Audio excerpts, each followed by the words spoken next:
നാളെ ഇവിടെ ഡൽഹിയിൽ കേരളം ഒരു സംസ്ഥാനത്തിലെ മന്ത്രിസഭാംഗങ്ങളും നിയമസഭാംഗങ്ങളും പാർലമെന്റ് അംഗങ്ങളും ഈ പ്രക്ഷോഭത്തിൽ പങ്കെടുക്കും.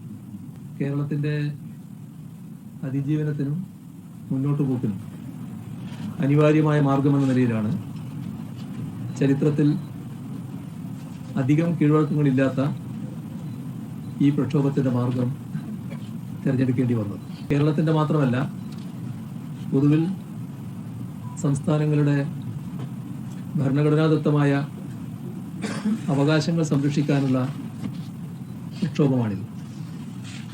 ഒരാളെയും തോൽപ്പിക്കുക എന്ന ലക്ഷ്യത്തോടെയല്ല ഈ സമരം. തോറ്റ് പിന്മാറുന്നതിന് പകരം അർഹതപ്പെട്ടത് നേടിയെടുക്കുക എന്ന ലക്ഷ്യമാണ് ഇതിനു പിന്നിൽ. അങ്ങനെ രാജ്യമാകെ കേരളത്തിനോടൊപ്പം അണിചേരുമെന്നാണ് ഞങ്ങൾ പ്രതീക്ഷിക്കുന്നത്. ഇതിനെ കക്ഷി രാഷ്ട്രീയ നിറം നൽകി കാണാൻ ശ്രമിക്കരുത്.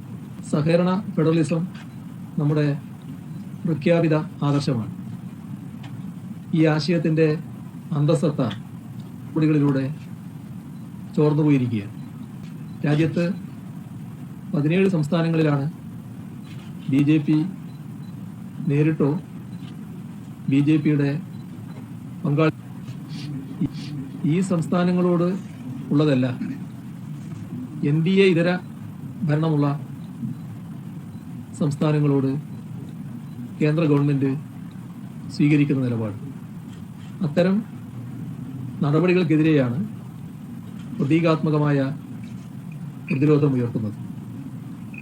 ഇതിന് വ്യാപകമായ പിന്തുണ അഭ്യർത്ഥിച്ചുകൊണ്ട് മുഖ്യമന്ത്രിമാർ, രാഷ്ട്രീയ നേതാക്കൾ എന്നിവർക്ക് കത്തയച്ചിട്ടുണ്ട്.